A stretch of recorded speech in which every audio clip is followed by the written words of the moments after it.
Time traveling. I told some of you last Thursday of the principles of the time machine and showed you the actual thing itself, incomplete in the workshop. There it is now, a little travel-worn truly, and one of the ivory bars is cracked, and a brass rail bent, but the rest of it's sound enough. I expected to finish it on Friday, but on Friday when the putting together was nearly done, I found that one of the nickel bars was exactly 1 inch too short, and this I had to get remade, so that the thing was not complete until this morning. It was at 10 o'clock today that the first of all time machines began its career. I gave it a last tap, tried all the screws again, put one more drop of oil on the quartz rod, and sat myself in the saddle. I suppose a suicide who holds a pistol to his skull feels much the same wonder at what will come next as I felt then. I took the starting lever in one hand and the stopping one in the other, pressed the first, and almost immediately the second. I seemed to reel. I felt a nightmare sensation of falling, and looking round, I saw the laboratory exactly as before. Had anything happened? For a moment I suspected that my intellect had tricked me. Then I noted the clock. A moment before, as it seemed, it had stood at a minute or so past 10, now it was nearly 3:30.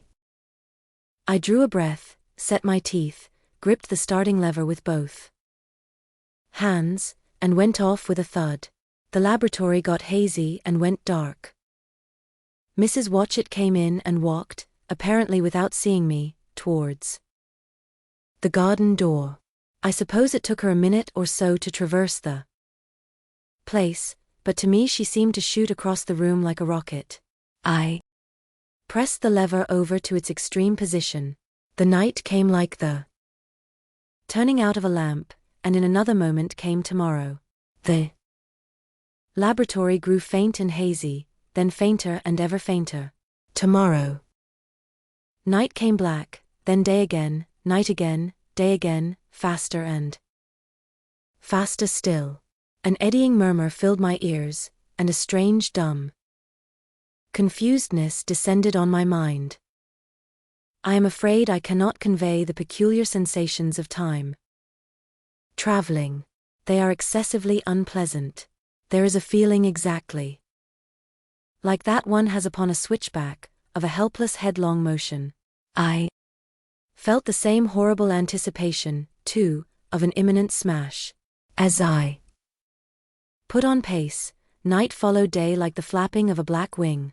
The dim suggestion of the laboratory seemed presently to fall away from me, and I saw the sun hopping swiftly across the sky, leaping at every minute, and every minute marking a day. I supposed the laboratory had been destroyed and I had come into the open air. I had a dim impression of scaffolding, but I was already going too fast to be conscious of any moving things.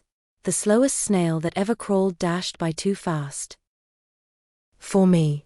The twinkling succession of darkness and light was excessively painful to the eye. Then, in the intermittent darknesses, I saw the moon spinning swiftly through her quarters from new to full, and had a faint glimpse of the circling stars.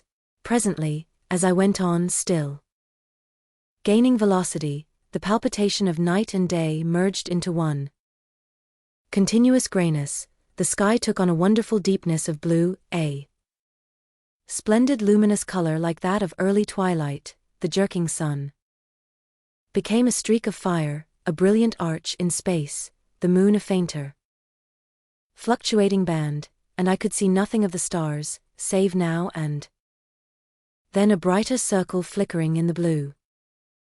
The landscape was misty and vague. I was still on the hillside upon which this house now stands, and the shoulder rose above me grey and dim. I saw trees growing and changing like puffs of vapor, now brown, now green, They grew, spread, shivered, and passed away. I saw huge buildings rise up faint and fair, and pass like dreams. The whole surface of the earth seemed changed, melting and flowing under my eyes. The little hands upon the dials that registered my speed raced round. Faster and faster. Presently I noted that the sun belt swayed up and down from solstice to solstice, in a minute or less, and that consequently my pace was over a year a minute, and minute by minute the white snow flashed across the world, and vanished, and was followed by the bright, brief green of spring. The unpleasant sensations of the start were less poignant now. They merged at last into a kind of hysterical exhilaration. I remarked, indeed, a clumsy swaying of the machine, for which I was unable to account. But my mind was too confused to attend to it, so with a kind of madness growing upon me, I flung myself into futurity. At first I scarce thought of stopping, scarce thought of anything but these new sensations. But presently a fresh series of impressions grew up in my mind, a certain curiosity and therewith a certain dread, until at last they took complete possession of me. What strange developments of humanity, what wonderful advances upon our rudimentary civilization I thought might not appear when I came to look nearly into the dim, elusive world that raced and fluctuated before my eyes. I saw great and splendid architecture rising about me, more massive than any buildings of our own time, and yet, as it seemed, built of glimmer and mist. I saw a richer green flow up the hillside, and remain there without any wintry intermission. Even through the veil of my confusion the earth seemed very fair, and so my mind came round to the business of stopping. The peculiar risk lay in the possibility of my finding some substance in the space which I, or the machine, occupied. So long as I traveled at a high velocity through time, this scarcely mattered. I was, so to speak, attenuated, was slipping like a vapor through the interstices of intervening substances. But to come to a stop involved the jamming of myself, molecule by molecule, into whatever lay in my way, meant bringing my atoms into such intimate contact with those of the obstacle that a profound chemical reaction, possibly a far-reaching explosion, would result, and blow myself and my apparatus out of all possible dimensions, into the unknown. This possibility had occurred to me again and again while I was making the machine, but then I had cheerfully accepted it as an unavoidable risk, one of the risks a man has got to take. Now the risk was inevitable. I no longer saw it in the same cheerful light. The fact is that, insensibly, the absolute strangeness of everything, the sickly jarring and swaying of the machine, above all, the feeling of prolonged falling, had absolutely upset my nerves. I told myself that I could never stop, and with a gust of petulance I resolved to stop forthwith. Like an impatient fool I lugged over the lever, and incontinently the thing went reeling over, and I was flung headlong through the air. There was the sound of a clap of thunder in my ears. I may have been stunned for a moment. A pitiless hail was hissing round me, and I was sitting on soft turf in front of the overset machine. Everything still seemed grey, but presently I remarked that the confusion in my ears was gone.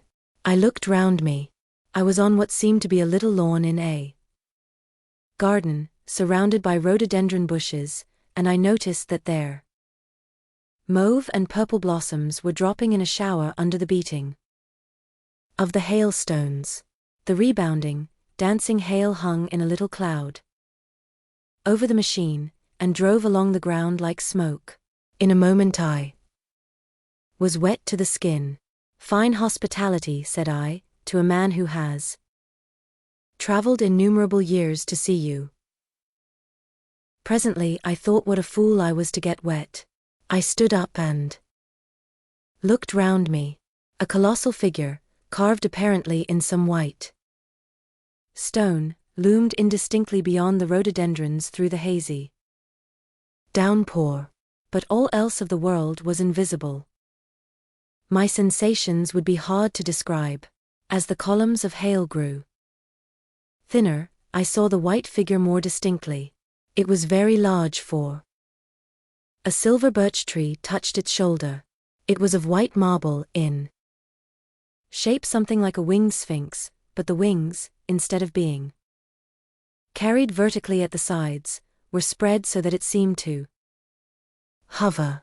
The pedestal, it appeared to me, was of bronze, and was thick with verdigris. It chanced that the face was towards me, the sightless eyes seemed to watch me, there was the faint shadow of a smile on the lips. It was greatly weather-worn, and that imparted an unpleasant suggestion of disease. I stood looking at it for a little space, half a minute perhaps, or half an hour.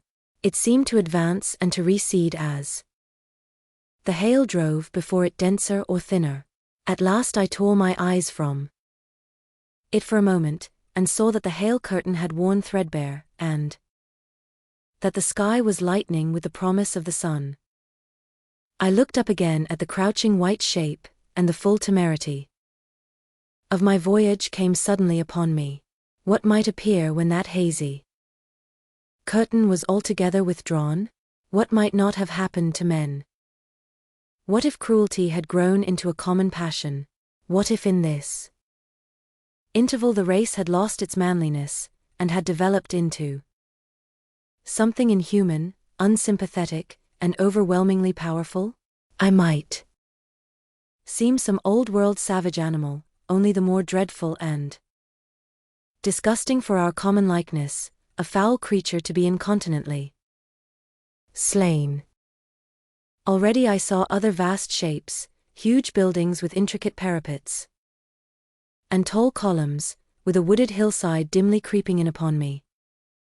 Through the lessening storm, I was seized with a panic fear. I turned frantically to the time machine, and strove hard to readjust it. As I did so, the shafts of the sun smote through the thunderstorm. The grey downpour was swept aside and vanished like the trailing garments of a ghost. Above me, in the intense blue of the summer sky, some faint brown shreds of cloud whirled into nothingness. The great buildings about me stood out clear and distinct, shining with the wet of the thunderstorm, and picked out in white by the unmelted hailstones piled along their courses. I felt naked in a strange world. I felt as perhaps a bird may feel in the clear air, knowing the hawk wings above and will swoop. My fear grew to frenzy. I took a breathing space, set my teeth, and again grappled fiercely wrist and knee with the machine. It gave under my desperate onset and turned over. It struck my chin violently. One hand on the saddle, the other on the lever, I stood panting heavily, in attitude to mount again. But with this recovery of a prompt retreat my courage recovered.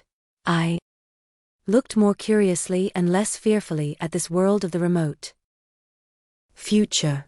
In a circular opening, high up in the wall of the nearer house, I saw a group of figures clad in rich soft robes. They had seen me, and their faces were directed towards me. Then I heard voices approaching me. Coming through the bushes by the white sphinx were the heads and shoulders of men running. One of these emerged in a pathway leading straight to the little lawn upon which I stood with my machine. He was a slight creature, perhaps 4 feet high, clad in a purple tunic, girdled at the waist with a leather belt. Sandals or buskins, I could not clearly distinguish which, were on his Feet, his legs were bare to the knees, and his head was bare. Noticing that, I noticed for the first time how warm the air was. He struck me as being a very beautiful and graceful creature, but indescribably frail. His flushed face reminded me of the more beautiful kind of consumptive, that hectic beauty of which we used to hear so much. At the sight of him, I suddenly regained confidence. I took my hands from the machine.